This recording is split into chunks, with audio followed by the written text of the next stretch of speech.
I'm going to call the September 27th, 2023 meeting of the Ann Arbor Independent Community Police Oversight Commission to order.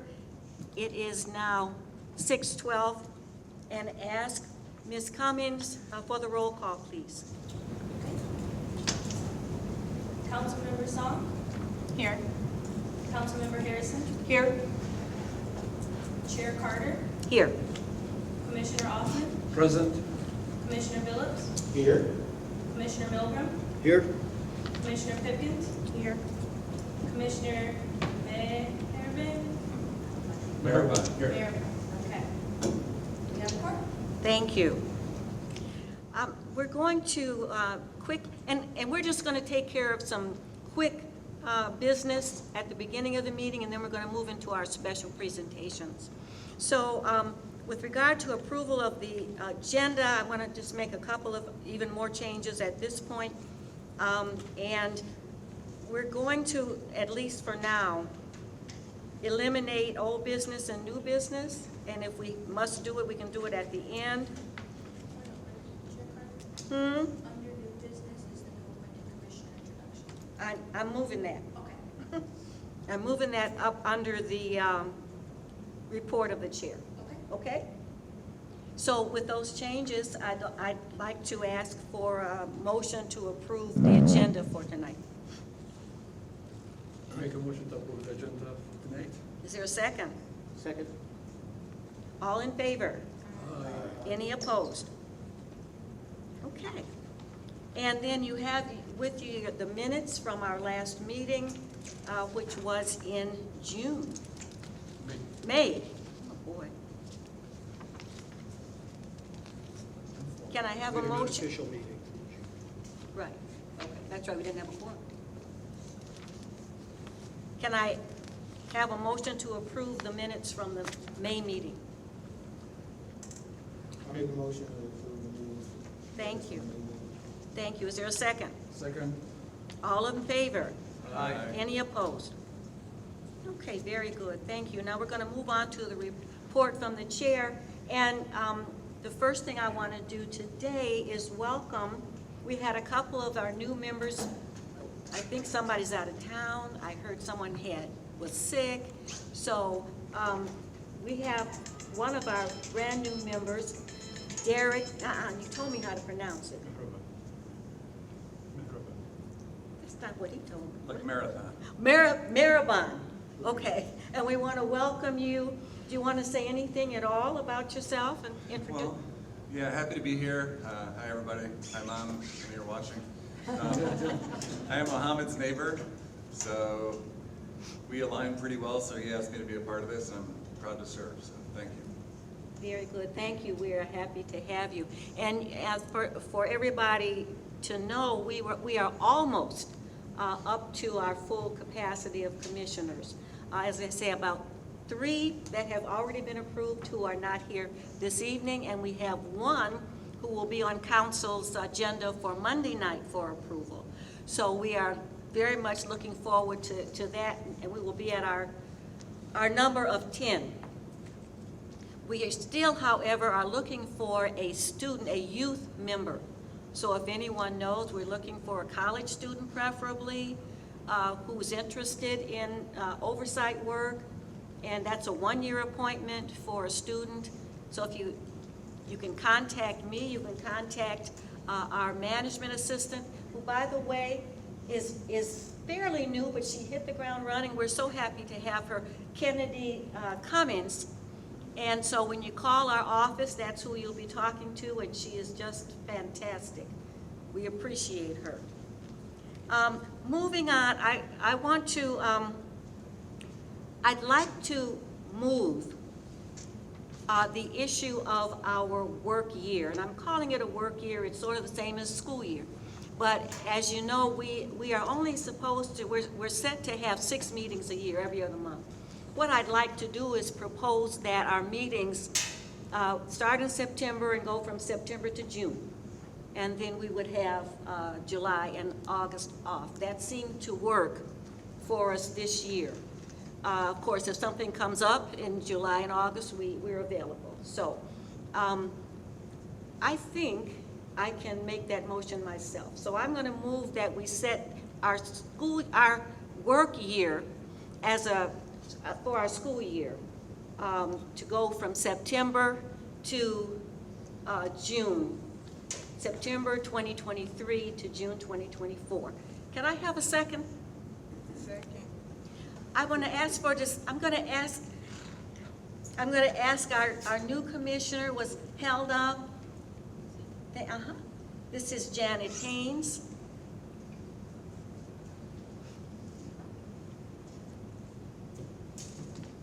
So while she's coming up, is there any discussion about our work year, once a month meetings from September until June? We have December off. We don't meet in December. Okay, that's fine. Then let's amend it September To November. to November and January to June. So we'll be off December. If nothing comes up, we're always available, right? Okay, with that amendment, any further discussion? All in favor? Aye. Any opposed? That motion passes. Now I'm going to welcome one of our new commissioners, Janet Haynes, who just made it. Thank you. We're just happy to have you, Janet. Would you like to say anything in terms of introduction? Yes, very briefly, I'm Janet Haynes, as she said, and I'm really thrilled to be on the commission. I was one of the original task force members that actually developed the ordinance that the commission is using. So this is a come around for me, and I'm really thrilled to be here. Thank you so much. We are thrilled and grateful to have you. The next thing I'm going to talk about is our committees for this year. And I'd like to move that we have 4 working committees. I think I sent out this information to the commissioners. Our policy committee, and Commissioner Milgram has already volunteered to chair that. Training committee, outreach committee, and information managers. Now, the information managers pretty much are going to stay as they have been.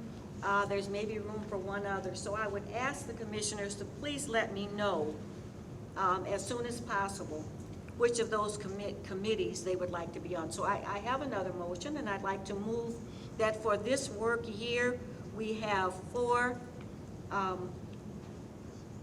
committees. I'm not going to call them ad hoc, but I'm not going to call them 4 working committees for this working year: policy, training, outreach, and information managers.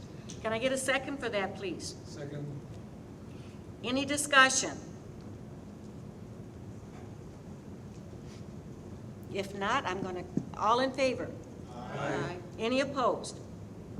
Thank you, thank you. So again, commissioners, I'm looking to hear from everybody as to what committee you'd like to work on, and also, okay, I'll send you an memo.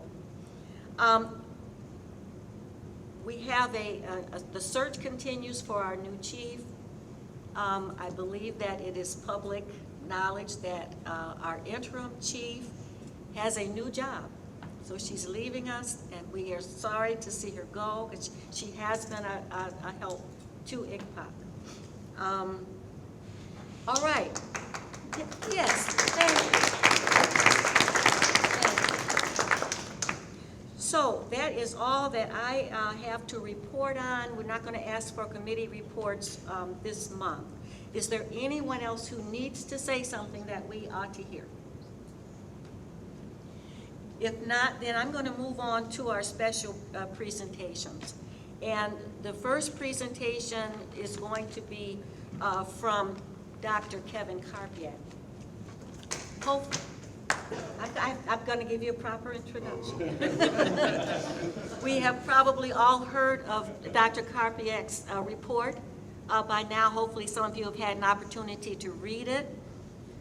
By the way, because of our location, this meeting is not broadcast live, but it will be replayed on the public television at our usual replay times for the ICPOC meetings. And if anyone does watch and has a question for Dr. Karpiak, if you want to get that to us, we'll try and pass it on to him. Dr. Kevin Karpiak is a professor in the Department of Sociology, Anthropology, and Criminology at Eastern Michigan University. He's a director of the Southeast Michigan Crime Justice Policy Research Project called SMART. He is also co-editor of a press monograph that comes out of Cornell regarding policing and crime. He received his PhD in cultural anthropology from University of California at Berkeley. That was in 2009. Since 2016, he has been conducting research on police oversight commissions in Washtenaw County. He has had his research funded by the National Science Foundation as well as other organizations, and has received several awards and grants through Eastern Michigan University.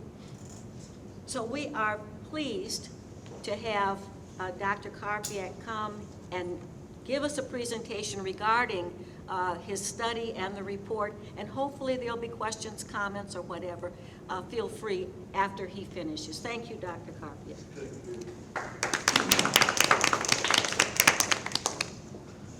Thank you for the proper introduction. I have a slide presentation for connecting cables. Hopefully I can be heard. Usually I'm pretty good at projecting into the mic more. I can take it off? All right, I will do that too. That'll feel more, even more rambling. Again, go on to the next slide. Dr. Kevin Karpiak from Eastern Michigan University. I am the director there of a Center for Community Engagement on Criminal Justice Issues that the long name is Southeast Michigan Criminal Justice Policy Research Project. We call it SMART for short. You can go on to the next slide. I invite you to visit its website to see the projects and events that we have conducted and are continuing to conduct. But again, our core mission is really to kind of use the resources and the expertise at EMU across departments and fields to really mobilize it to solve and address issues that communities in the region have identified as something that they want to work on and work through. We see it as part of our mission as a public university to do that, and that's what we do, and that's what started this project and this process a little bit. So go ahead. The way we kind of organize usually our projects is kind of the large group of faculty associated with SMART are not always on each of the projects. So there's kind of a project team associated with this specific one that included myself, as well as, next slide, my colleague here, Dr. Gregoris Argeros, who's also a colleague in my department. And next slide, she's not here today, but one of our former STAR graduate students, Sarah Strigley, who's now moved up and on with the world, was also kind of integral to the analysis that we did here. So I just want to give everyone credit there. Thank you. So what I want to do, I want to mostly make sure that we have time to discuss it and talk about it and ask questions, but I wanted to give a little bit of an overview of just what the project was, what we did, and what we found, and maybe some kind of conceptual background of it as well. You could find the full report as well as some other supplemental information at the website. I don't know if anyone's fancy enough to want to use that QRC code if the camera caught it, but I've been told that you could just take your camera out, even if you're watching this at home, and get to the website by capturing that. Next slide, please. Thank you. So in order to kind of explain both what we did and what we found, I think it's important to go through a couple of kind of key terms or key concepts about what they mean, especially when we use it for sure, but also in the general literature on these kinds of analyses, what they use. The first term that we use, traffic stop data, and I want to talk just a little bit about what that is, as well as what we mean when we talk about disparity, what disparity is versus other kinds of words, as well as another important word or term in the analysis, if you were to read it, is something called a benchmark, all of which are kind of key concepts that are really necessary, I think, to really kind of understand in full what we're doing. So traffic stop data is data generated through police stops in Ann Arbor. It's not similar to other kinds of data that might be in other kinds of sociological research where the researcher themselves goes out and collects it. We're really making use of a resource that's already being produced here in the city and across municipalities and cities in order to see what it can tell us. It's an imperfect source. It's not what you would devise if you were to, for example, want to kind of create a controlled experiment to analyze these things, but that doesn't mean it can't tell you anything. There are absolutely lessons to be learned from traffic stop data, but it's important to understand that it's police-generated information at its base. What our analysis, the goal of our analysis, and what we were asked to do when we were approached by ICPOC in the city was to take a set of data, of traffic stop data, across several years and analyze it to see if there were any disparities, especially along racial, but also gender and potentially even age lines. And if there were disparities, if we could identify where they were, if they were equally distributed across activities, if there were certain kinds of activities that we saw disparities emerging from. Now, when we talk about a disparity, it's very important to understand what we mean by a disparity versus other kinds of maybe competing words that sometimes we use. A disparity means that there is a difference in a rate. So there's a different rate for one group versus another group in a certain kind of outcome, activity, or experience. That's what we had data on, and that's what we were able to analyze. This analysis in this report does not include data on, for example, implicit bias of anybody involved in the Ann Arbor Police Department or the city itself. It does not include data on the motivations behind specific decisions or not. It captures nothing about what's in the hearts or minds of police officers. It's important to know. But what it does capture is the outcomes of those interactions and the rates of those interactions across groups. Now, the way we kind of measure whether something is a disparity, whether a rate is kind of more or less than what is expected, that expected word is key. We do that based on a variety of what are called benchmarks or comparison rates that I believe I'm going to talk a little bit more about later. If not, make sure I come back to the different types of benchmarks. But go to the next slide. So that slide is hard to see from here. So, but basically, this is a slide that captures what data we did analyze in our report. So again, the key element of our report was we were analyzing frequencies of certain kinds of events and outcomes. The frequencies of stops, the overall number of stops, but also the frequencies of stops for certain kinds of groups. The reasons for the stops, so in addition to just the bare fact of the stop, the indicated reason for why the stop was initiated, as well as certain post-stop outcomes, most especially for the ultimate analysis, whether or not there was a search conducted in that stop. The data that we analyzed spanned from January 1st, 2017 to December 31st, 2019.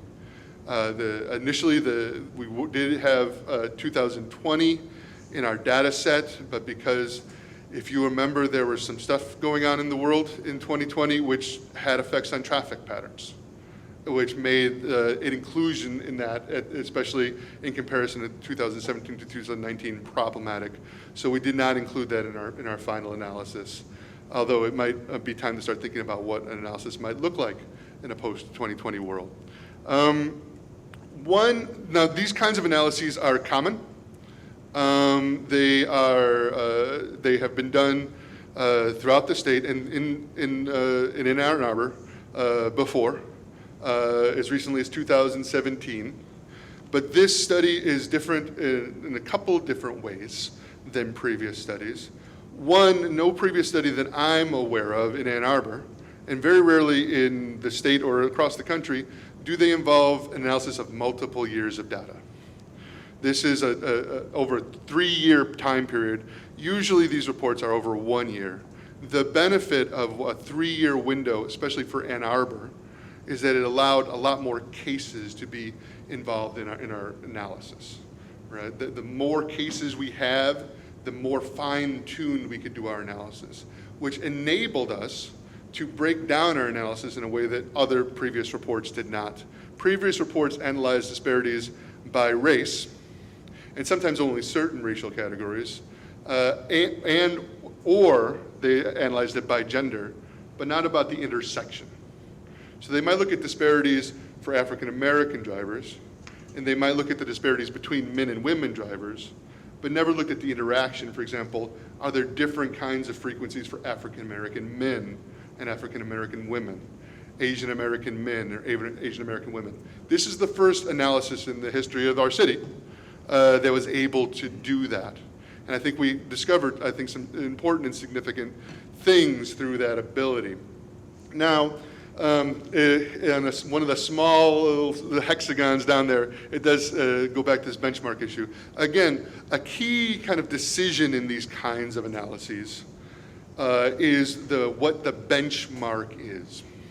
And that is, if your analysis is trying to decide whether the rate or the frequency of a certain kind of outcome you see for a certain kind of group is expected, the question is, well, what is the expected rate? Right? Now, one kind of, initial impulse for many people might be to look at, for example, census data. So what are the percentage of African American men in Ann Arbor?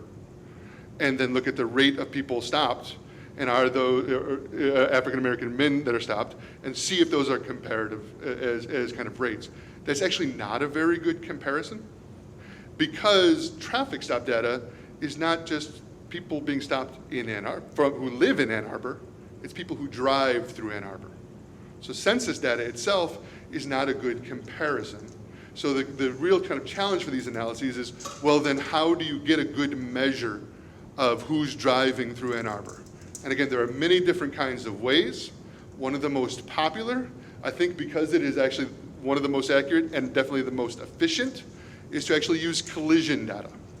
So you use the record of who's actually been involved in traffic collisions in Ann Arbor during that same time period, and look at the frequency of people involved in those rates, and then compare those to the traffic stop incidents. Again, it's an imperfect kind of proxy. It's an imperfect estimation, but it's one of the best we have. And that's what we did for this analysis. In addition, for some of the post-stop outcomes, we also used a second benchmark, which was stops, and we compared the two benchmarks. And we could talk about whether or not we learned anything by using two different benchmarks in those kinds of analyses. All right, you go ahead to the next slide, which I hope is more legible. So, good.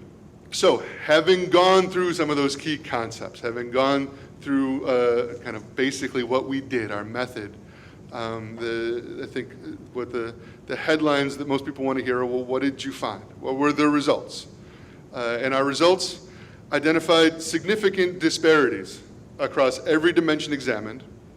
And again, significant is significant in the statistical sense of significant. Significant disparities across every dimension examined, with non-white motorists being stopped and searched more frequently, and white motorists being stopped and searched less frequently than would be expected in every instance. So everything we looked at, if it was being stopped or searched, it was always non-white groups of people being stopped or searched more. It was always white people being stopped and searched less across everything we looked at and were able to analyze and find statistically significant results for. Right? These disparities, though, were not uniform across all racial categories, nor across reasons for contact. So having said that does not mean that always the same group was the most represented or not. There's a more complicated story and a more complicated analysis that maybe can be done. either with the numbers that we have or in subsequent analyses.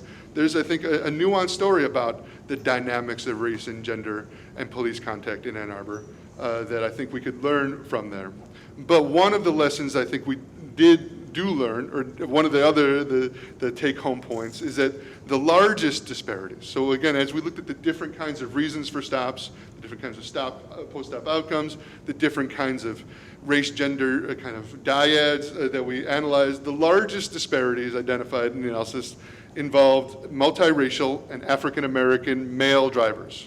So there's a category multiracial driver, there's a category African-American driver, and African-American males and mixed and multiracial males were stopped for stops initiated for equipment violation, showed the biggest disparity in our data. And when that occurred, 2.41 times more likely than would be expected. So again, compared to the representation in the collision data, they were 2.41 times more represented in the stop data specifically for stops initiated for equipment violation. And the other large disparity, the largest of the disparities we found, was for searches after the initial stop for those same groups, which occurred between 5.4 times more often, which I believe was for the multiracial males, and 3.65 times more often, which I believe was for African-American males, but maybe don't quote me on that without the report in front of me. That was the range. But the key point is that those were the two largest disparities we found involved those two kinds of groups for those two kinds of interventions. So next slide. And again, this is just a slide showing kind of how we do this kind of analysis. So the table 5 in the report is just a breakdown of the 2017 to 2019 data on who was being stopped. You can see we have a total of 34,631 stops that we analyzed. Here's the breakdown by both overall racial categories and then individual African-American female, African-American male. You see the percentage that represents of this total. And then here's the same representation in collisions.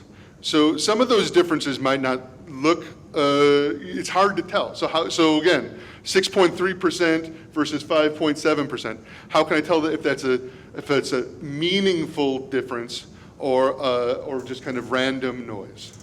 So one of the ways we kind of try to determine the differences in frequencies that we do there is we calculate something called an odds ratio, which is basically, my colleague Greg could probably explain it better than I, but it's basically a number you calculate by putting one number over the other, an odds ratio of 1 being that the two frequencies are exactly the same. An odd ratio more than 1 means that it's happening, for example, stops were happening more often than we expected. A number lower than 1 would mean for that group stops are happening less often than what we expected. And then once we calculate that odds ratio, we also calculate something called the Z-statistic to determine whether that's actually statistically significant as a ratio. So the next slide, I think, shows this. This is that combination of those two charts with the odds ratios for each. This column shows the ones that are statistically significant. So again, you see all these with the stars are statistically significant. Another element of this report that was not in all of the previous reports is we used also several bars of significance. The most common level of statistical significance in social science research is what's basically a p-value of 0.05, which basically means that with 95% confidence, you could say that you would get this number again if you were to measure it. And now, other kinds of research can go even up to set the bar for statistical significance at 0.01, which means 99%. And you could even go 99.9% certainty, which is kind of the highest bar you could have. Some previous reports only used one of those bars. We kind of reported all of them. So the number of stars here kind of indicate the level that we're using. So 2 stars were at the 0.01, 3 stars were at the the 0.0 at the 99.9% certainty, and one star, I don't even think there are any, would have been at the 0.05 level of significance. So you can see that we've had significance across many categories, and many of them at the highest level of significance that we could feasibly measure. So good. But again, these charts I know are not everyone's cup of tea, so you can go on to the next slide. So another way to represent this is the report includes several charts of this nature. This is specifically for stops, and you can see it's reporting odds ratios from the highest to the lowest. This red line here is 1, so above that bar means more often than we expected. Below the bar means less often than we expected. These are all the statistically significant categories that we found. You see here, again, for stops specifically, Middle Eastern male drivers were the most frequently stopped group of people. That's that number of 1.81.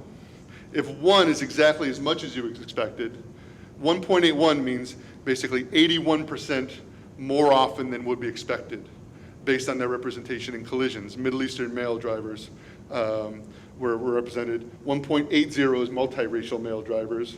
Multiracial drivers total is 1.78. And you can see, again, all the groups above 1 are non-white, and the only groups consistently below 1 are, here we have Asian American female, but also we have white male, white total, and white female as being underneath those groups. All right, next slide. So, and this is a similar kind of chart, but specifically looking at stops for reasons of equipment violation.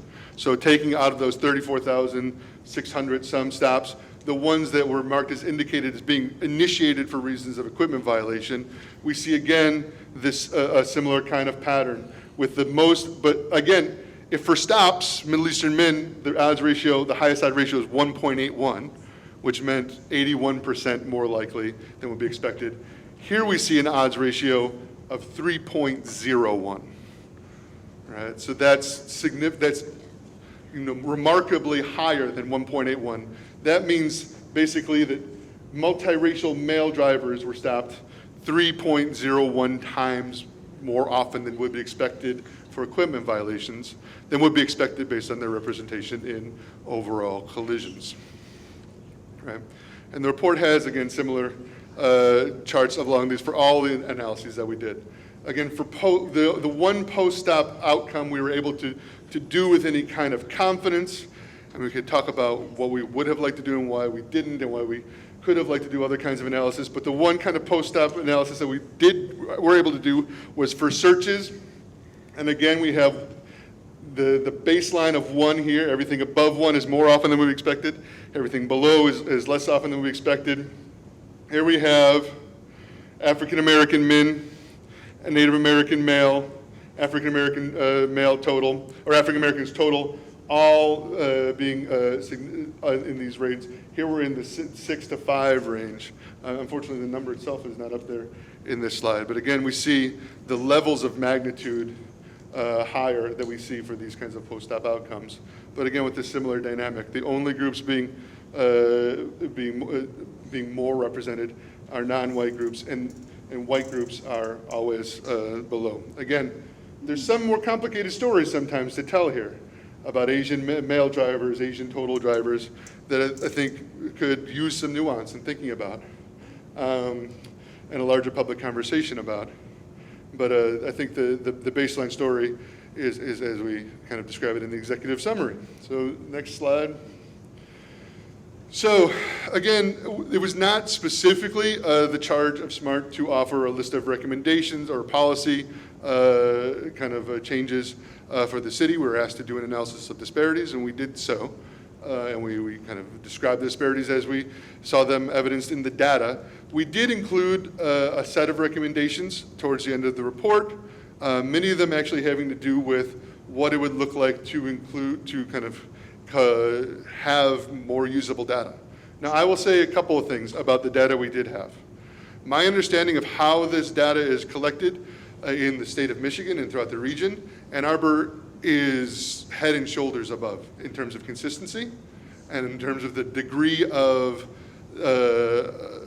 detail that has been captured for decades longer than other departments. Some departments still don't collect this information.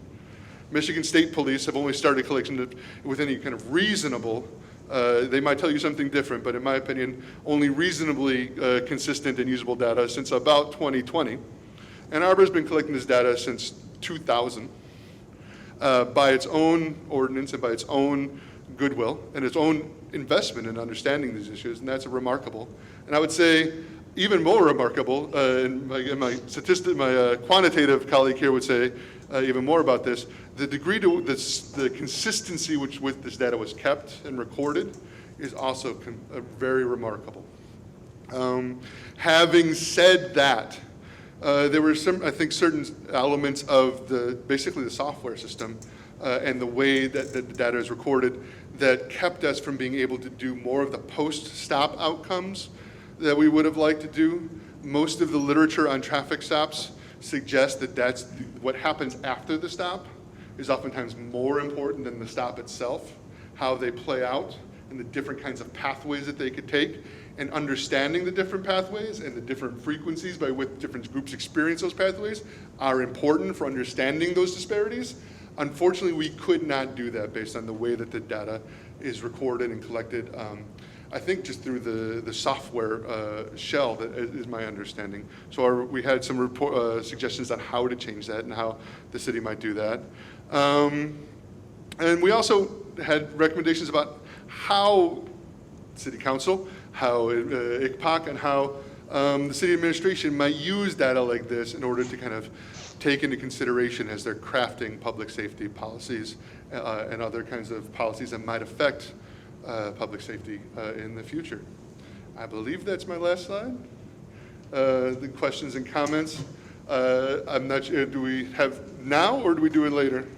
You know, if we have a few now, there may be some that after we also hear about Sure. our new ordinance would sort of bind the two together. Okay. But are there any questions now specifically about Dr. Karpiak's report or the findings?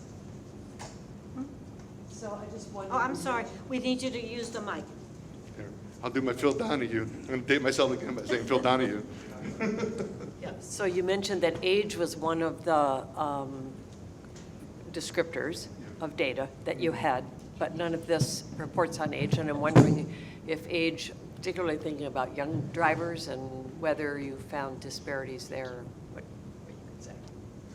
In the end, we did not include age in our analysis for a couple of reasons. One, because especially when taken with race and gender, that was too fine of an analysis even for our data set to do. And we found that the data on race and gender were more clear and had more significant kind of outcomes than the age did. Certainly, that data set could be used to do an analysis on age. One of the caveats I would also offer for the age analysis, and this is not just my own caveat, it's caveats in the literature, is that because the expected rate that we're comparing it to is people involved in collisions, people are not involved in collisions across age at the same rate. Certain ages of drivers are involved in collisions at different rates, which might then skew the benchmark. And so it's really useful when using age for analyzing age to use something at least in addition to collisions as a benchmark. There are other kinds of benchmarks you can use. We get into the weeds about the different kinds of benchmarks, but that's the basic reason why we didn't include age in this report. There's a question in the back? I'll Did we let have- the chair call on people. I'll just answer No. questions. No, that's, No, I'm sorry, but no. just, where are you pointing, Doctor? No, I'm not pointing anywhere. I'm pointing to you. Then let's get the gentleman in the back here.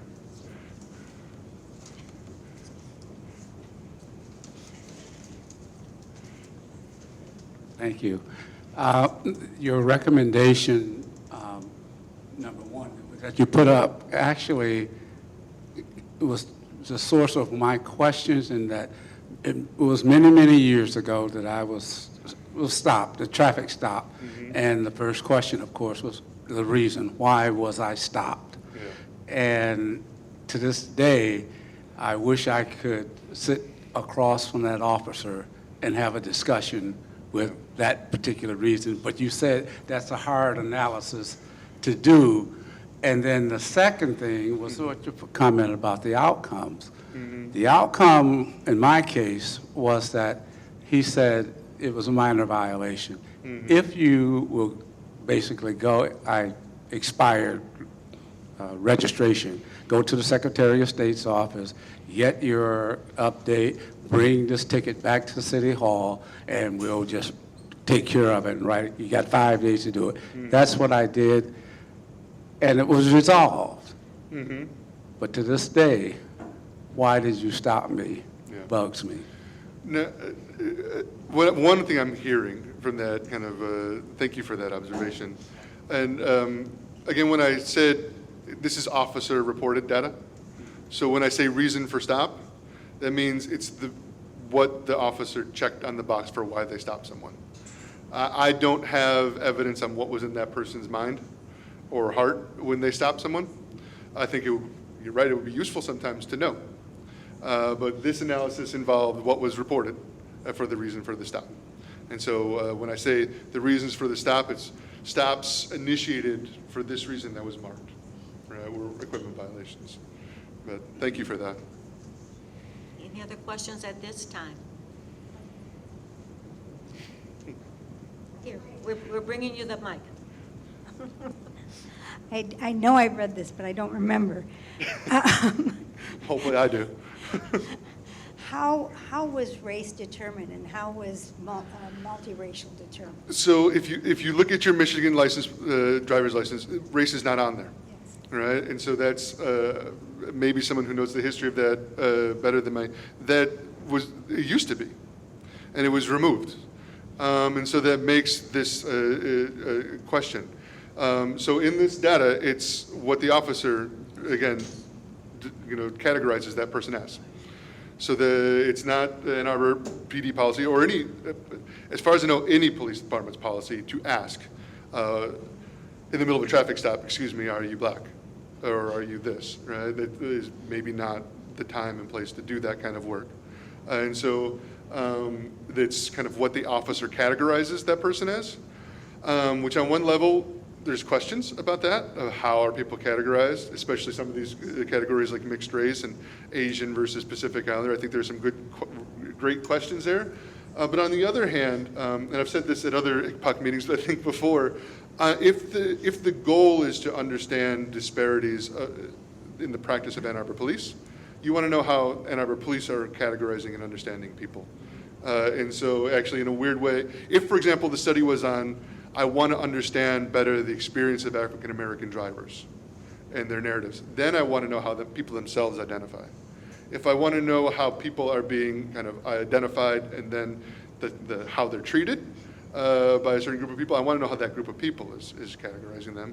And so in some sense, it's not as problematic as it might initially seem that the racial categories are officer ascribed for this data.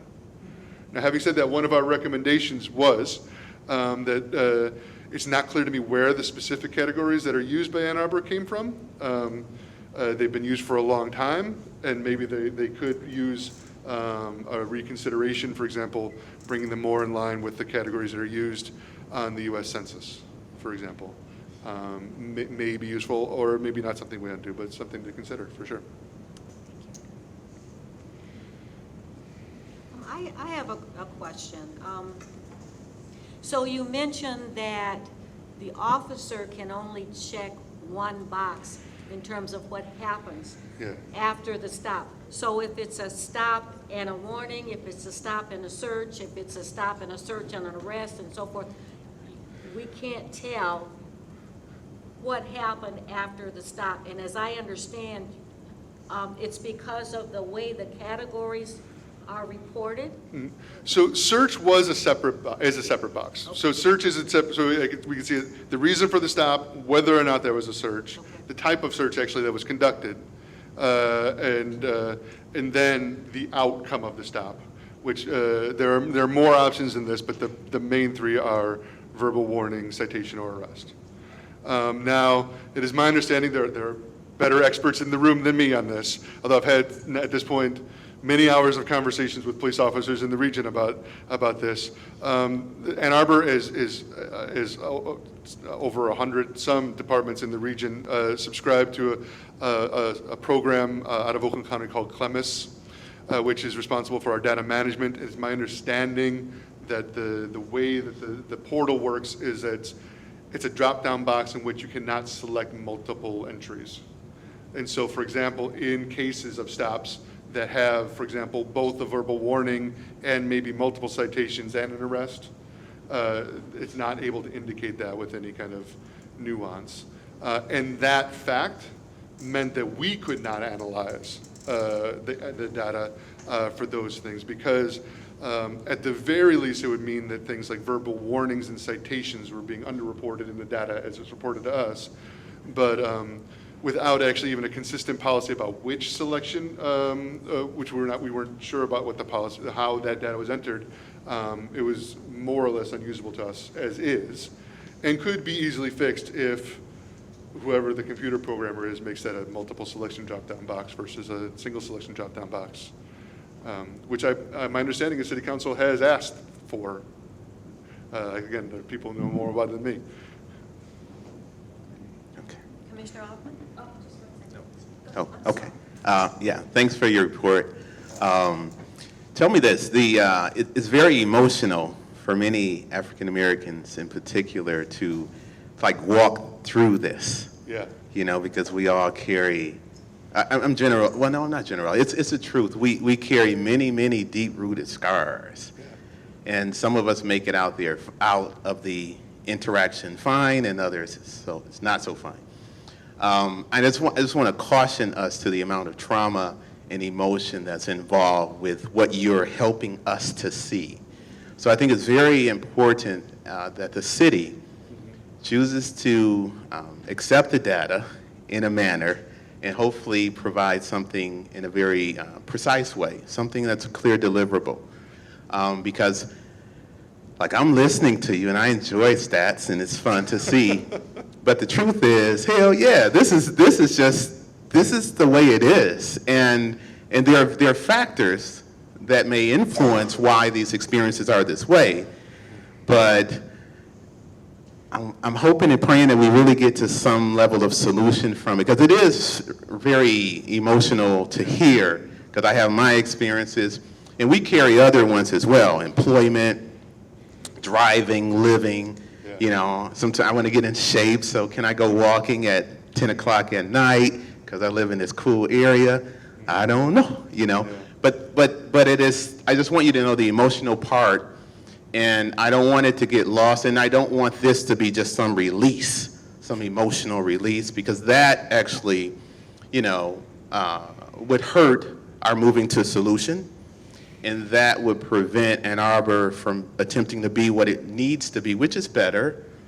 I just pray that we really offer something that's a clear deliverable that we can move forward with. And I want you to just stay mindful of the level of sensitivity, because it's very rich in many of us. We carry the internal scars. Thank you for that reminder. And I think my hope is we will actually talk more about that today. I know Council Member Harrison has talked to me very strongly about exactly what you're talking about, what's carried in these things. I think is a super important reminder. I also want to be careful what I'm about to say next as well. I also do want to say that for SMART it was important to say that this exists as a thing. Because unfortunately, one of the reasons that we were created as an institution is, especially in the field of criminal justice consulting, there's a lot of people who say a lot of things. And so there was a report that the city paid for in 2017, used our same data, so the data that's included in this report, at least the first part of it, and found no significant disparities in traffic, in any outcomes in Ann Arbor. And so a good portion of our report had to be explaining how they could do that statistically. I could get into the weeds if you like stats of how they was, but unfortunately we haven't always been consistent as a community and in recognizing that this is happening here in Ann Arbor. And I think it's, I'm happy to have been part of an opportunity to remind us of that. And then I agree, I'm interested to see what happens next. Thank you for that. Thank you. My question is, you have different subclasses, different subgroups that you analyze the data, the stop data and the collision data on. And many of them were probably small numbers. Yes. And when you have small numbers, the weight of one incident is probably Well, that's more where the than- Z statistic, well, Greg could tell more, but that's where the Z statistic comes in, is that the test statistical significance, you need a certain number, a certain number of cases in order to say something's basically significant. So just having one or two numbers off and getting that random noise, that's what the Z statistics as a calculation is designed to filter out. So we could say with pretty firm certainty that this is not just noise.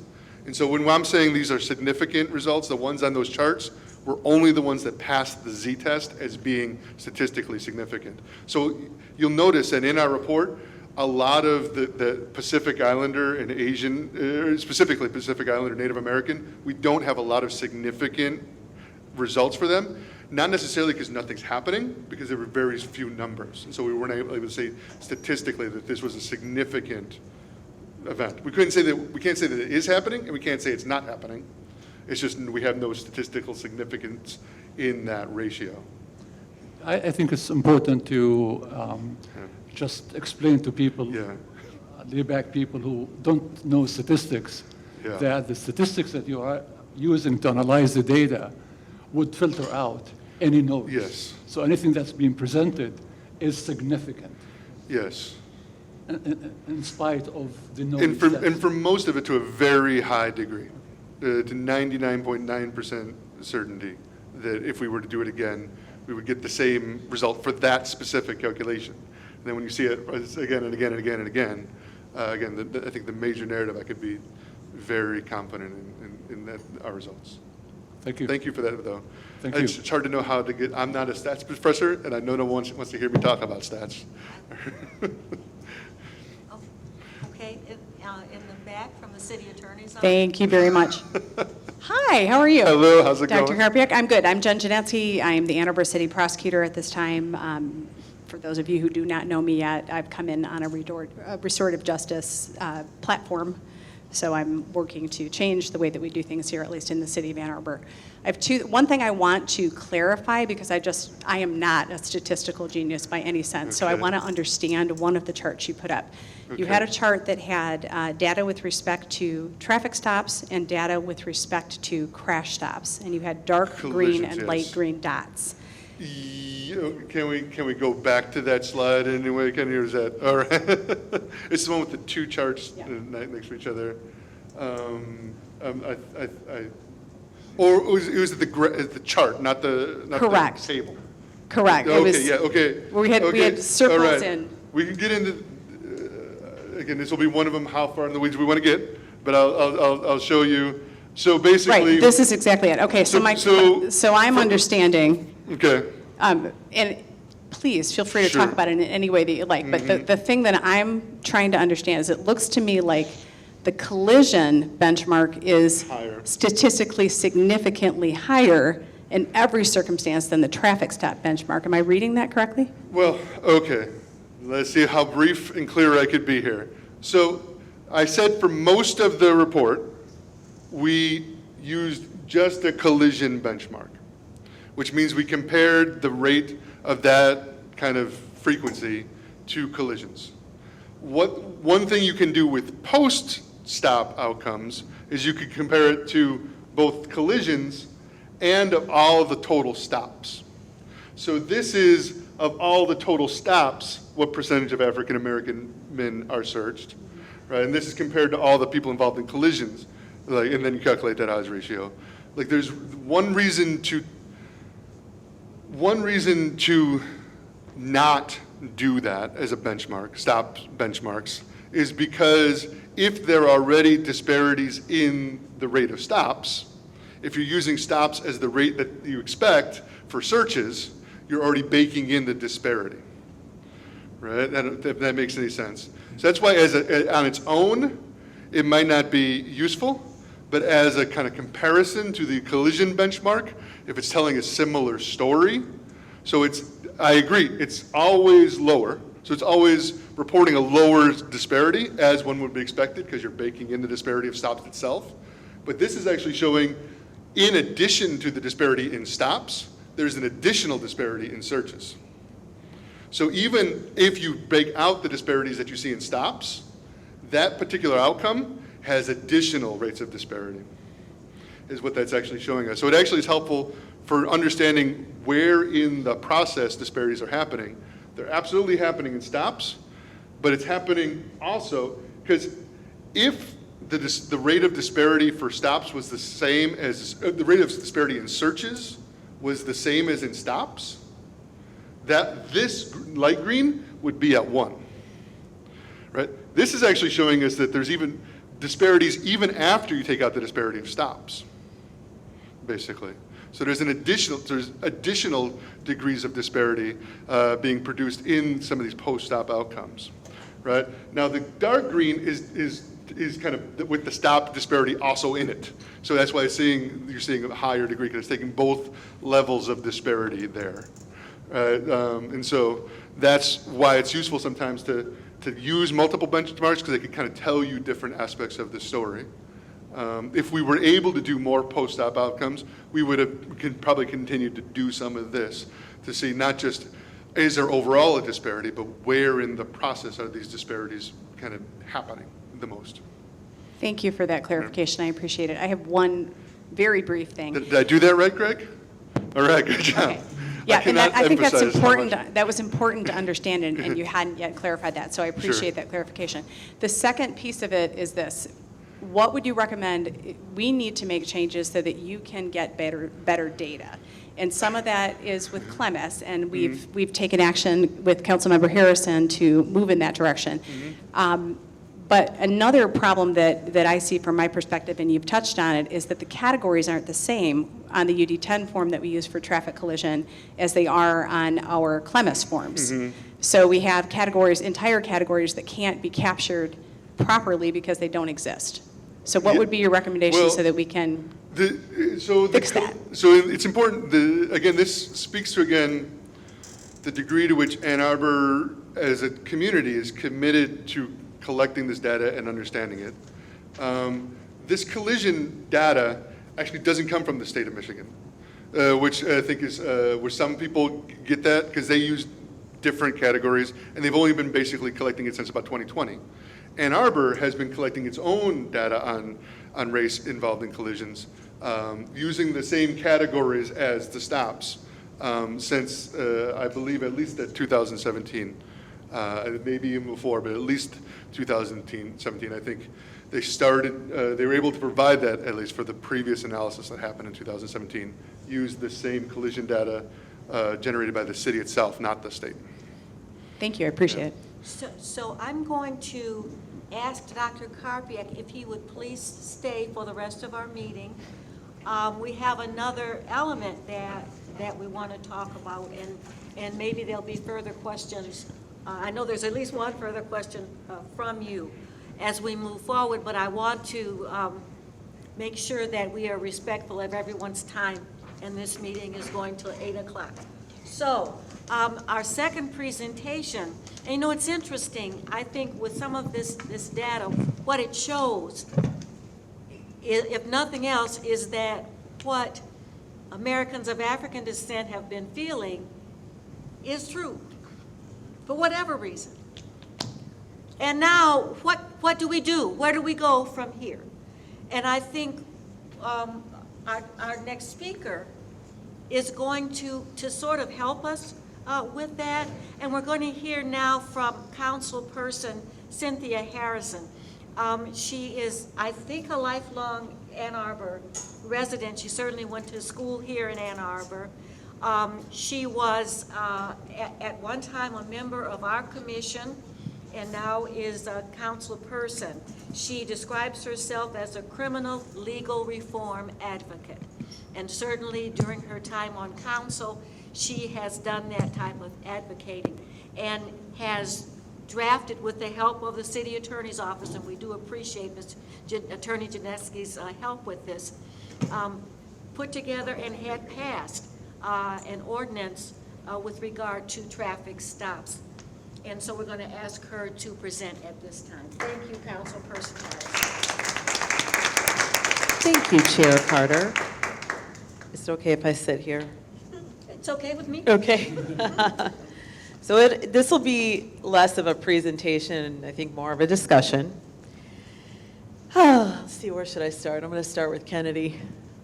I went and visited with Kennedy a few weeks ago just to kind of get to know her, and talk about her new role and all the exciting things that the commission, aspires to do.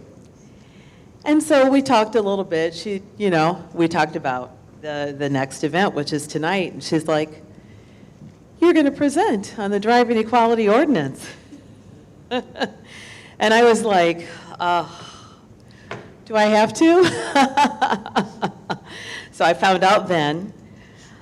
And I just have to say, the reason I said in my mind, do I have to? And I want to thank you, Andre. It was a great lead up to what I'm getting ready to say right now. Really just sitting here, I didn't prepare anything. Looking at this on the agenda and preparing to say a few words, I have to be honest with you. This is it's re-triggering for me. And it's triggering and re-traumatizing for me to talk about this.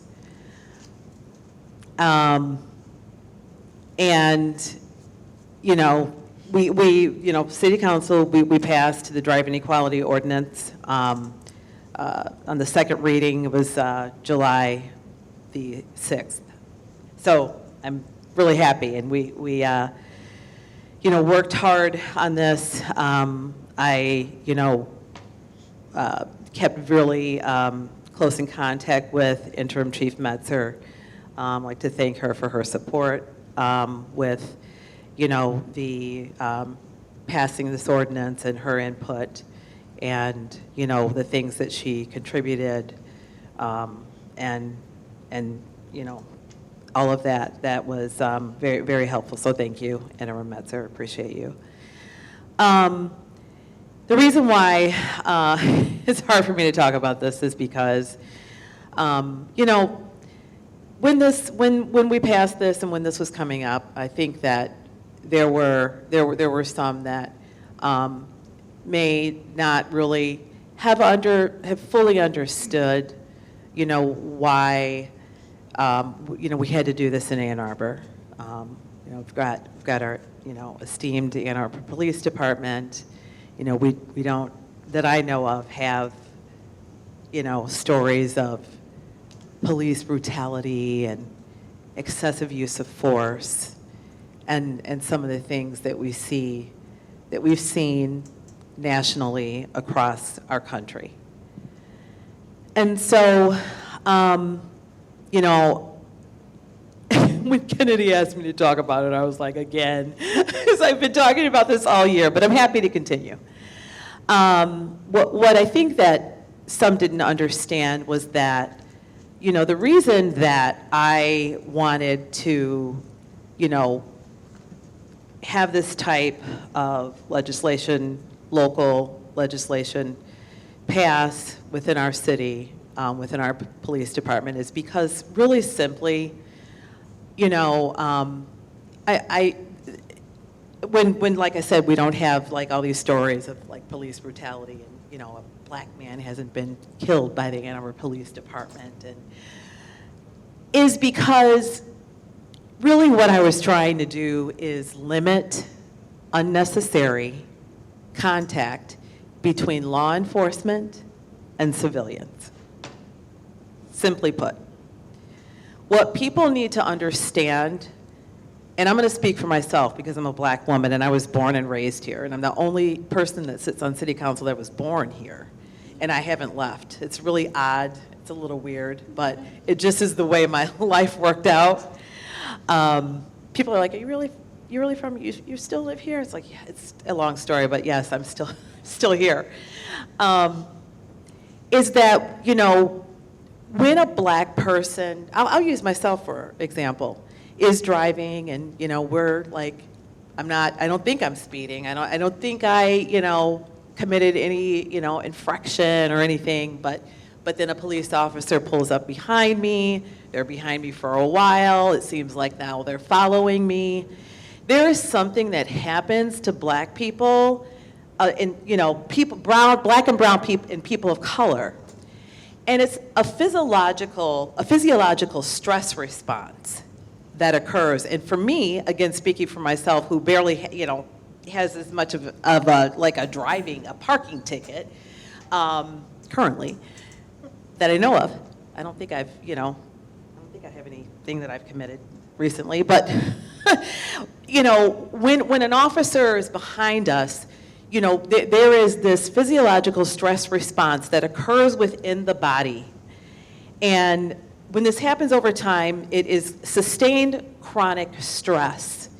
And this can be very, very damaging to the body over time. It's that simple. You know, and so for those who didn't understand, you know, why we had to, you know, create, you know, why we as council felt the need to create this ordinance here within the city of Ann Arbor, it's because people who look like me experience something when the police are, when they're behind us, there is something that occurs in the body, and it causes weathering over time, and it causes damage.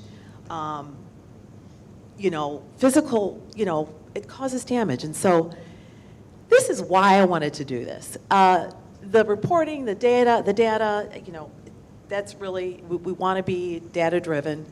But the reason that I innately wanted to do this is because, you know, in my role as a volunteer, my volunteerism, the work that I do around criminal legal reform, my advocacy, my activism over the past couple of years, you know, really got involved post George Floyd. I hear from people, I talk with people. This comes from somewhere. This comes from talking to black men. Right now, this is the book I'm reading. I don't have a lot of time to read, but I'm reading Chokehold, The Policing of Black Men by Butler. Paul Butler. This is something that occurs, and I have lived experience with this, with loved ones that have, I feel, been over-policed in this city, but I'm not the only one that has these experiences. These are real things that we go through. Me, you know, wanting to do this ordinance was no attack on the Ann Arbor Police Department, any officers in particular. I found it to be necessary for my people and folks that look like me. I'm going to tell you a couple of things. I learned something last week. I was a part of the 2023 Washtenaw Opioid Summit, and I was one of the. I was on the stigma panel, and one of the other panelists was a U of M doctor, and we were speaking after it was over. You know what she told me? Her peers at U of M, the doctors, the black doctors that look like me, you want to know what they do? They leave their white coats hanging in their vehicle, visible. It's a thing. I learned something last week. They all do it, according to what she said. She started surveying people and asking, do you do? Yes, we all do this. The black doctors at U of M leave their white coats hanging visible in their vehicle. Anybody here know why they do that? Anybody want to guess why they do that?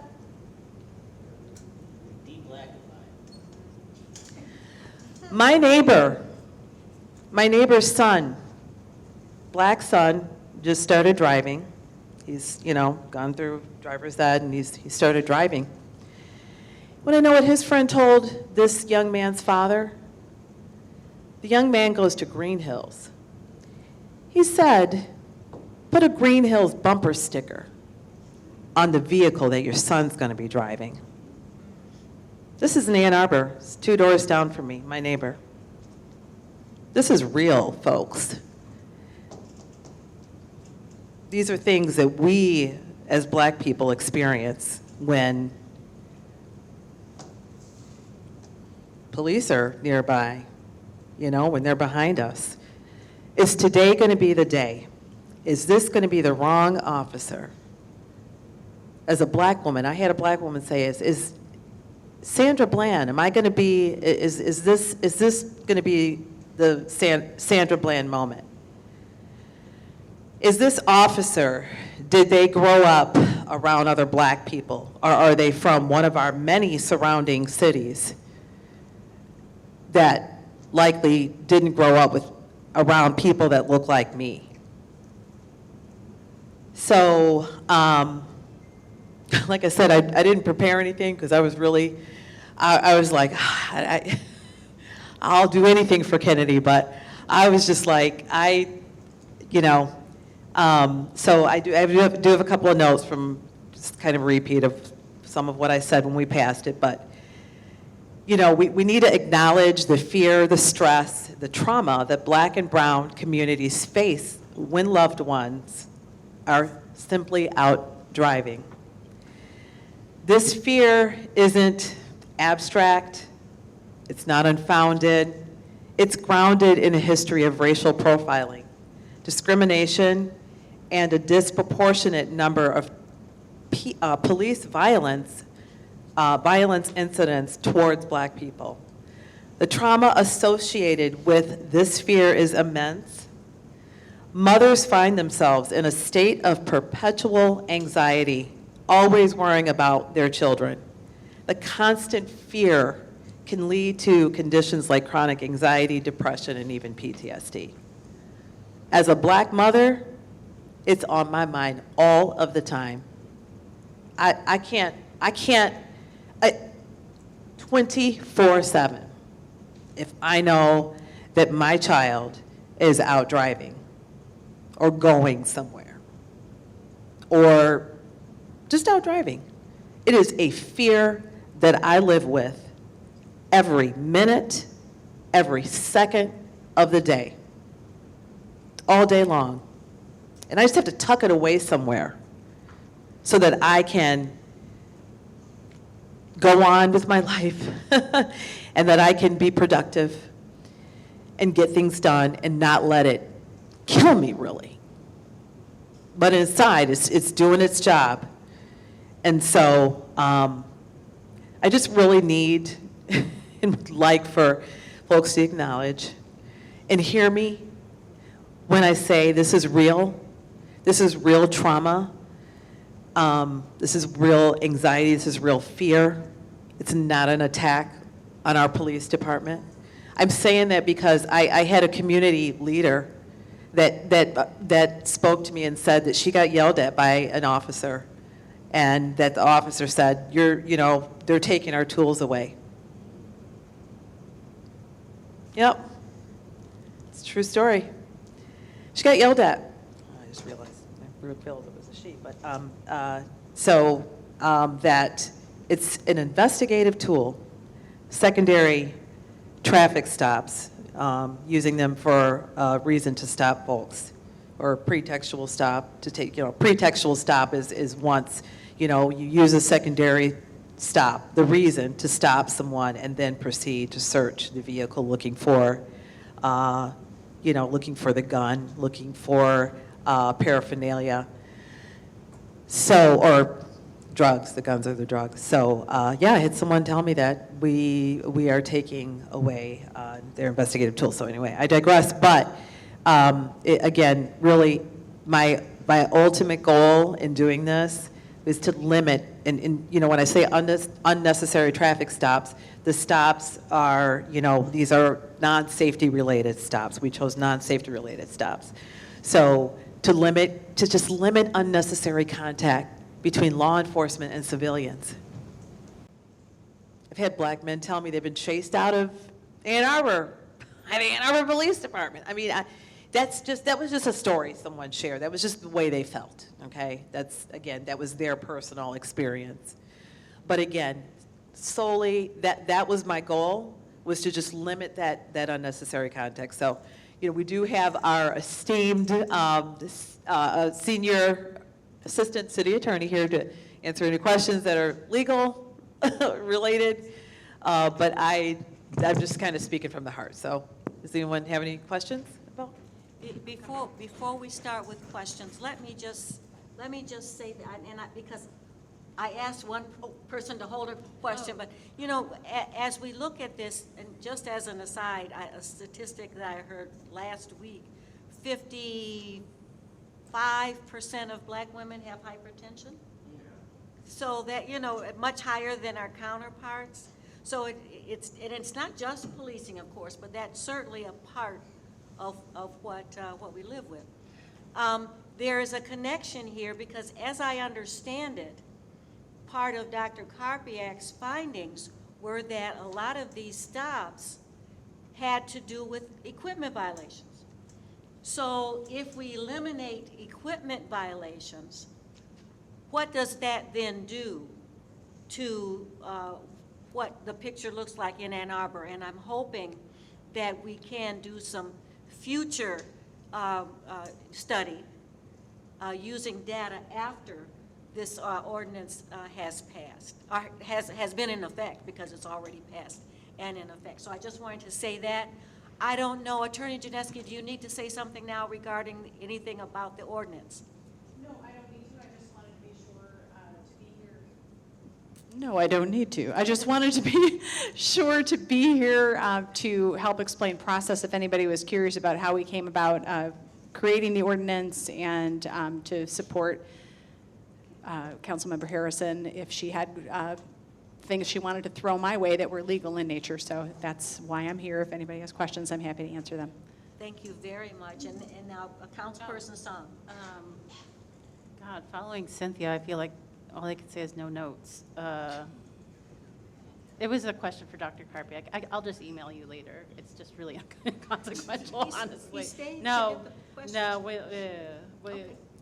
I did really poorly in statistics as a grad student, so we can catch up later. Really, the stage is for Cynthia. So. Can we talk about what specifically is in the ordinance, the things that officers are not now allowed to stop you for and use? Can anybody? Yeah, we have the ordinances here. Yeah, there are 10 items or 10 things. Can we just mention that for the audience so that people understand what they are? Sure. I'll read them. Thank you. Cracked or chipped windshield, loud exhaust, tinted windows, object hanging from the rear view mirror, cracked, broken, or burned out tail lamp where at least one tail lamp remains functional and properly illuminated, registration plate lighting violations, registration plate violations regarding plate height or attachment, location of registration sticker, location of temporary or paper registration plate so long as it remains clearly visible from the rear of the vehicle. Registration expired less than 60 days prior to the date the officer observes the vehicle. And I think an honorable mention to Interim Chief Metzer, because didn't you come up with that one? Yes. So she added that one. That was a really good one. And that, I think, rounds up our list of 10. Now, there's a question in the back. Thank you. It's me again. Thanks, Cynthia. That was really, really powerful. Thanks for the share. The irony is I knew nothing of what you would be speaking to, and but I've always known the energy associated with authorities engaging with African Americans from traveling to the South. My mom is from the South, so we go to Mississippi. And I remember seeing my dad being reduced to a child by an officer's experience. So that energy left in me, and I became some, quote unquote successful, but I still got my dance with an officer. And fortunately, it was intimidating, but the officer, I don't think understood what I would be going through with their engagement. I think there's something that could skew the stats a little bit. I don't know. This may be a little controversial, but I'll say, because we do trigger, I trigger now, and I'm super grown, but I trigger when engaging with officers. So when I trigger, am I then normal in my interactions, or am I nervous? So the truth is, because we're after solutions, so everybody has to get messy with me, right? And it's not a season to run from officers. I believe it's a season to run to them. That one officer expressing their view is equivalent to a sick person. When he expressed his or her view of, you're taking my power away, that officer may be a great officer, but he's off. So he needs to go and get help or a level of a solution. But it's a great thing because it actually showed who he was. Now, it wasn't an environment where he can get the help that he needs, but my point is, police officers aren't going anywhere. We aren't going anywhere. So it's time for us to all stay in a room, intelligently engage, note the truth about experiences that we've had, so you'll know, why are they that way? What's that extra energy? What's that all about? What's that, Bob? That's what it's about. It's key to do all of this centering, then seek solution, then bring the quote-unquote Ann Arbor refinement expertise, great city stuff, pioneering stuff, benchmark, if you will, for the country stuff. That is what we have an opportunity to do. Because I do think the mechanics overall of the city can really work. It's still a bit choppy. And plus, I think the black community is really dropping hard. So that's a whole nother dynamic, because I'm not sure if that interaction is a norm, or to what extent it's a norm anyways. That's a whole nother conversation. But my point, in my long-windedness, I apologize, but everyone's staying in the room, choosing to be messy intentionally, bringing the best of selves out. That's key to pursuing. Anything else is performative, and we have enough of that crap in this city. We're tired of that feel-good stuff. Get a great meal, feel good. No, forget that. So it's key that we do things that are deliverable and run to everybody who will be a part of the solution. That's key. Thank you, yes. Thank you.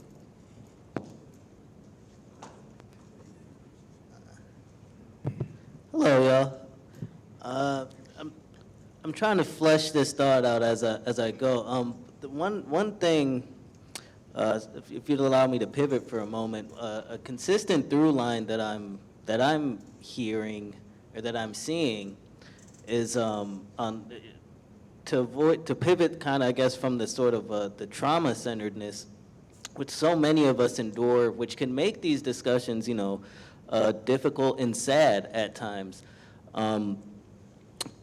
One thing as a nerd, especially with these data sets being presented, that I'm beginning to question is the sheer economic and productivity losses as a result of so much of these unnecessary police contacts. So take myself, for example, as one of these statistically significant intersectionals, right? Middle Eastern black guy here, young black man. So from my personal experience, putting a personal face to the case, one of the most frustrating components and outcomes of this constant police interaction is the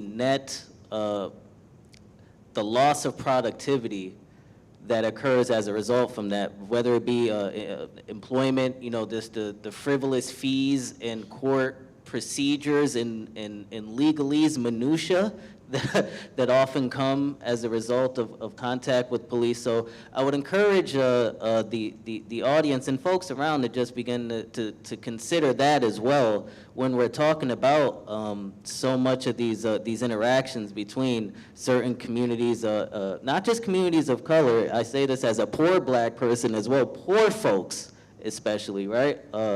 Poor people, poor and black folks, sorry.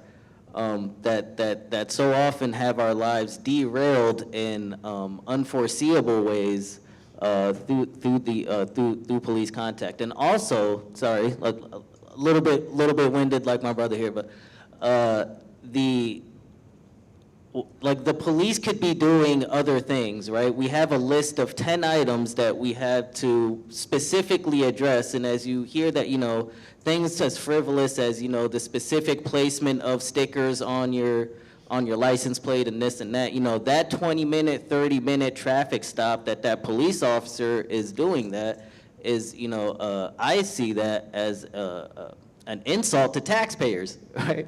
And that's ultimately what binds us here today as constituents, as taxpayers. Our resources and our energy could be much better utilized. So I apologize for that long-winded sort of thought, but there's I believe, eventually an economic discussion here, just as far as like lost productivity and wasteful allocation of resources by a lot of these police officers. So, thank you.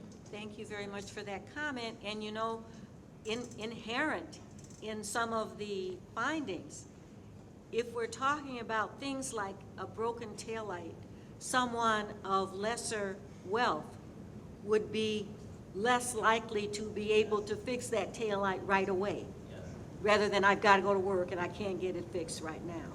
And so eliminating stops for that type of equipment violation, it also reflects an economic component. Yeah, I'm sorry, Commissioner Milgram. Thank you. Is this on? Yeah. Yeah. So I know the ordinance has only been in effect for maybe 2 months, but I am wondering, is there anything that any of the folks from the city or the department knows or can say at all about how it's going so far? Or is it just too early to make any kind of a report? I mean, how's it being received? I mean, are you seeing any differences in the way things are operating in the city for the last couple of months? The way we get our traffic stop data, we're a little bit delayed in when it's reported, so we have not looked at or seen or noticed anything significantly noticeable at this time for how many fewer stops, I should say, that we're doing. And so it's just been such a short time that I think we won't really notice the difference after probably 9 to 12 months. So, and you say fewer stops. I mean, you're just assuming there are fewer stops, or is there some? I'm actually not even assuming that. Okay. I don't know if there are fewer. Traffic enforcement is one of our biggest complaints in the city. We were just at a ward meeting with Councilmember Song. That's one of the biggest complaints we get in the city. So officers are constantly being assigned to those locations, staff permitting. And so I wouldn't say that stops are up or down at all. I will say, like the license plate sticker placement, I didn't know that was an actual violation. I mean, it says on your registration, put this in the upper right corner. I was not aware that was a violation of Michigan Motor Vehicle Code, and I've been in law enforcement for 25 years. So that's a very rare, I don't know, Lieutenant Mills or DC McGuire have ever seen that traffic stop specifically. So I assure you your taxpayer dollars are better spent, at least on that one. But in terms of internal discussions about this, we've had multiple. I met with Councilmember Harrison for months prior to this. I had discussions with the officers the entire time, just letting them know that this is coming, having hard discussions internally. We've had no pushback, so I'm the comment that was made to you, Yeah, I mean, it was a community leader. Do I need to pull this out? Not really. It wasn't me. The individual shared with me that was her their interaction Okay. with this one, it was one individual, one Okay. officer. Yeah, so, I mean, we had those discussions internally. The unions have been accepting of it. There's been no pushback. You know, in Philly, the police union sued. That has happened in other locations. In LA, they just voted something down that was very similar. I'm proud of what we have happening internally as it relates to this. I think it speaks to the relationship that I've built with the officers. They trust. And they trust when I say that this is the right thing to do, that they are receptive. And so we have had no internal pushback, at least that I'm aware of. I'll follow up and explain a little bit about this ward meeting that we had recently and asking for more traffic enforcement. And it was more related to speeding, especially around our schools. So we have traffic is considerable. We have issues with some of the school buses arriving 30 minutes late. So, you know, families are hustling to drive their kids. So, you know, with more kids being driven and and then other kids walking, I think parents were just trying to understand what enforcement would look like before and after school particularly. And then also with all the road construction too, there are drivers who are just trying to find their way or speed through neighborhoods they're usually not going through. So the residents weren't looking for additional enforcement for, you know, these violations. It was really speeding. Yeah. Yeah. Yeah, it's really speeding. And for what it's worth, we can't change, we're limited as a city to change how the miles, or the speed limits, sorry. Yes, so that's really something that we're working with our state legislature and trying to figure out if we can slow down some areas, depending on which roads. You know, no, they're not all city roads. There's also MDOT and county roads. So, yes. Mr. Altman? Just to expand on the idea the chair had presented or talked about is a follow-up study. Would like to see, because we have data from 2017 to 2019, we'd like to see the impact of this ordinance on the traffic stops, because 14% of the total stops is related to equipment violations. I think that's significant stops, significant percentage. If we see a change, even 5% or 10% of that, a particular study or scientific study would be probably the right avenue to do that. And I don't know if we can help you, and this is a follow-up study, even for 1 year, just to show that, yes, there's an impact of this ordinance and applying this ordinance on the equipment violations. That would minimize the interactions, stops, etc., and also less impact on the financial burden on part of the individuals who they have to drive those types of cars because this is the only cars they can afford.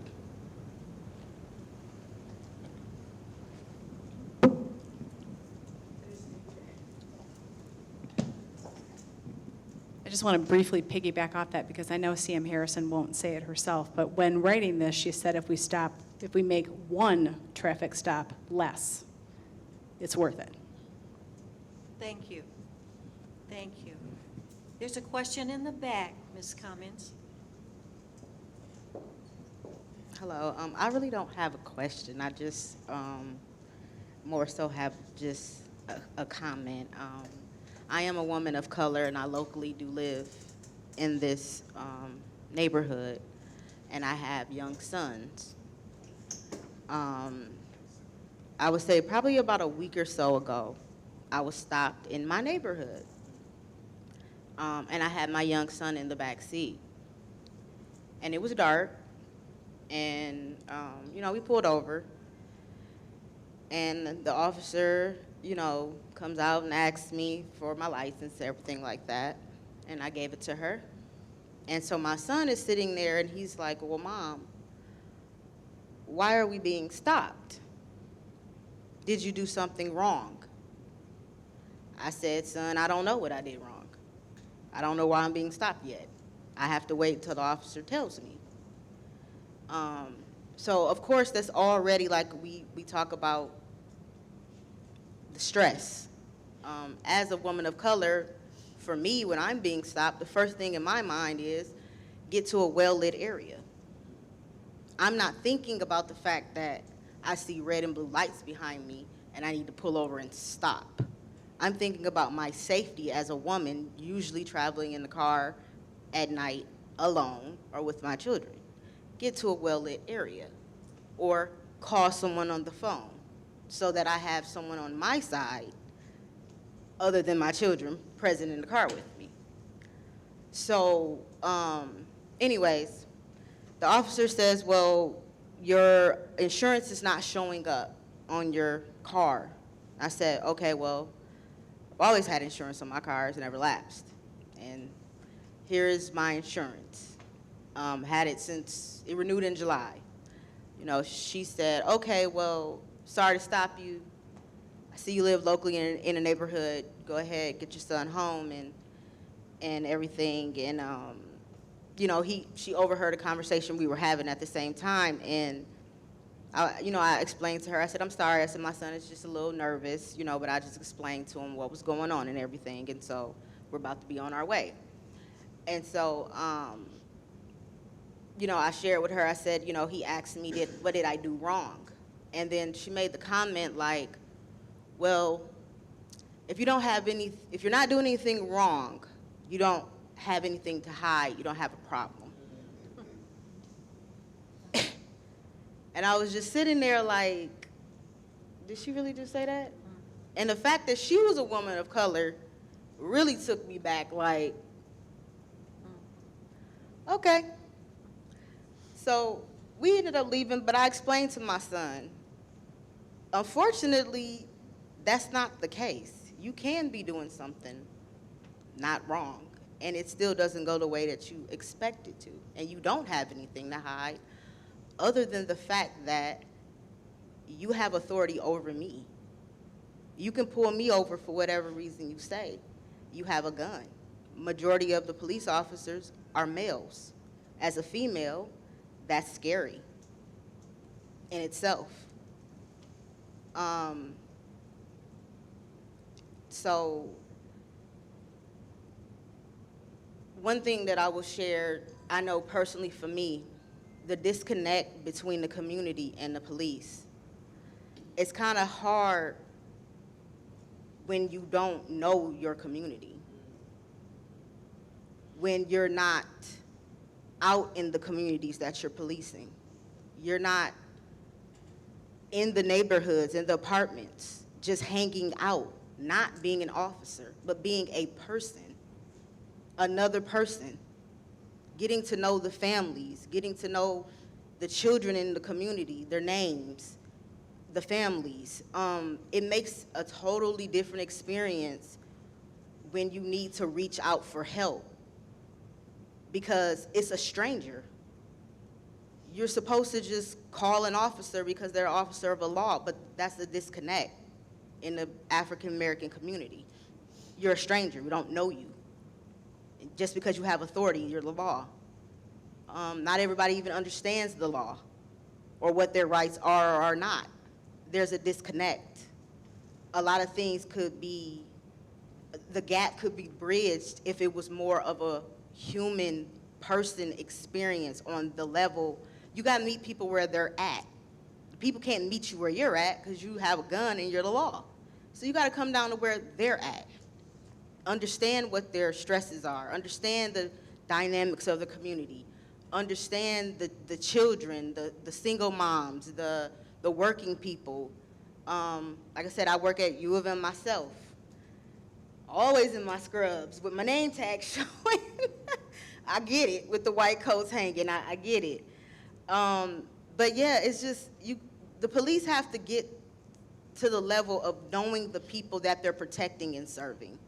That's really where the disconnect is. So yeah, that's all I wanted to share. Thank you so very much for that comment. let me say a couple of things. You know, ICPOC, and I'm not sure, I think there are 30-some commissions in the city of Ann Arbor. ICPOC is the only one with the name community in its name. We intend to get the community involved. I've spoken to probably, you might be the third or fourth person who's mentioned this, and this is one thing I mentioned today to the chair of our policy committee. Shouldn't there be a policy? And my husband and I were visiting relatives in Henderson, Nevada. We were driving a relative's car, going home from the store. Police pulled up behind us and the light's going. I mean, this is 6 months ago. And, you know, we tensed up. What's going on? What did we do? The officer came to the side and he said, "Hello, my name is Officer so-and-so from the Henderson Police Department, and I pulled you over because the tab is expired on your license plate." Set a whole different tone. It wasn't license and registration. It set a whole different tone. And so, and when I talked, I'm telling you, you're the fourth person recently who said that. Why don't they tell us why they stopped us? This is something we're going to be working on. We don't know if it's going to be a policy that we're going to recommend. We don't know if we're going to recommend a city ordinance that says this is the way that an officer addresses a person at a traffic stop. So yeah, we're looking at that, and you're absolutely right. Second thing, I've talked to our police officers, and by the way, she might not want me to tell this, but I was talking to Chief Metzger. She said when she was when she was a police officer out on the street, she knew the people. She worked in this community, and that made a difference. We've asked why we can't have officers assigned to certain areas, and you know what it is right now? Money. They don't have the funds to assign police officers to certain areas so they can get to know the community. Maybe there's something, maybe there's federal money out there. Maybe Biden has money we can attach into and get some more community policing, because we believe Ann Arbor is a place where we really could bring about community policing. Another thing that we're looking at, just to let the community know, I think it was after the George Floyd murder, but police were removed from the schools. So as I understand it, even for career day, we can't get our officers in there, so that our people in the Ann Arbor community might want to become Ann Arbor police officers, and they can go right out here to the community college for training. So can we train from within? These are things that we're looking at, and I encourage the community, those who are here, those who will be watching us on tape, if you have ideas, we're looking for ideas. We see the problems. If you have ideas, bring them to us. As I say, Ms. Cummings is in our office all the time. Any information that comes to her, she brings to us, or you can call us, or you can email us. So we encourage community involvement.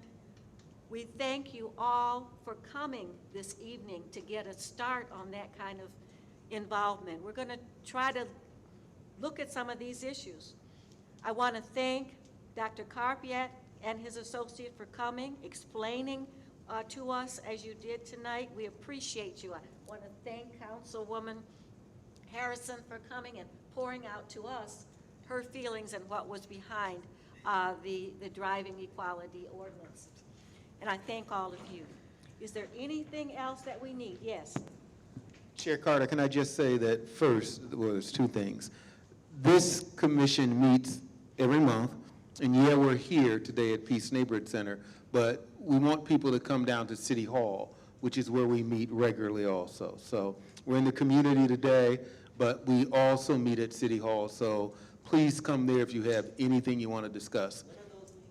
Those meetings are always on a Tuesday. The fourth Tuesday of the month. Fourth Tuesday of the month at 6 o'clock. 6 o'clock. Okay? Two other quick things. I just want to thank Councilperson Harrison, for the ordinance and also say that that ordinance benefits all Ann Arbor residents. It might have been, you know, you might have heard the disproportionate amount of black people and people of color who were stopped, but that ordinance is for everybody. So no one in the city of Ann Arbor can be stopped because they have a cracked windshield, not just if you're a black male, all right? So let's make sure we understand that. The other thing is Chief Metzer, who is getting ready to retire in a little bit and move to the U of M. There was some talk about community policing. We first met almost 25 years ago when community policing was a regular part of Ann Arbor Police Department. We had regular officers who were on the west side of Ann Arbor, and this was their area. They knew kids, they knew families, they knew the structure, and there was funding for that. It was beautiful, it was fantastic. It was people being able to not just call people officer, but by their first name. And it was people not just playing basketball, but understanding and knowing family members. We had that 25 years ago. If we could get back to that kind of funding and those kind of relationships, we could build something a little bit different. And we could change some of those disparities, and we could do a lot of great things. So I just wanted to say that, Chair Carter, and thank you. Thank you so much, Commissioner Billups, and we also thank you for hosting us this evening at your lovely facility here at Peace Neighborhood. All right. Chair Carter, can I add Yes. something really quickly? Sure. So I had a recent chat with State Senator Stephanie Chang, who is trying to introduce a policing improvement bill package and is trying to get support in the House for this. That includes, it's bipartisan with Senators Geis, Johnson, Santana, our own Senator Irwin, Anthony, Moss, McBroom, Kavanaugh, Hertel. It's a number of folks, and includes things on issues such as no-knock warrants, duty to intervene, use of force, body cam tampering, training improvement, independent investigations, MCOL's revocation, separation records, false testimony, anonymity for complaints, and what's really interesting, facial recognition, racial profiling, but it also includes in the works they're trying to see about appropriations for $1 million in grants for law enforcement agencies to participate in accreditation programs, but also to recruit, create scholarship grants for people to pursue a career in law enforcement, specifically for communities with 80,000 or more residents, because I think we hear over and over again how difficult it is to recruit folks to this work. So as we advocate here locally on this body, and then as we try to advocate within our city hall at the city council table, there is an opportunity to work with our state legislators and trying to see if it's a really interesting bill package. They've been trying to get this introduced for a while, so it's a good opportunity to reach out to our Senator Irwin and our House folks to see if this could be introduced at the House. It would be in this session. So please contact your state reps. Thank you, Commissioner Sung. If there is nothing else, we still have donuts and cider over there. Please, if you don't want one tonight, take one for breakfast in the morning. May I have a motion to adjourn, please? Motion to adjourn our meeting. Is there a second? Second. All in favor? Aye. The meeting's adjourned.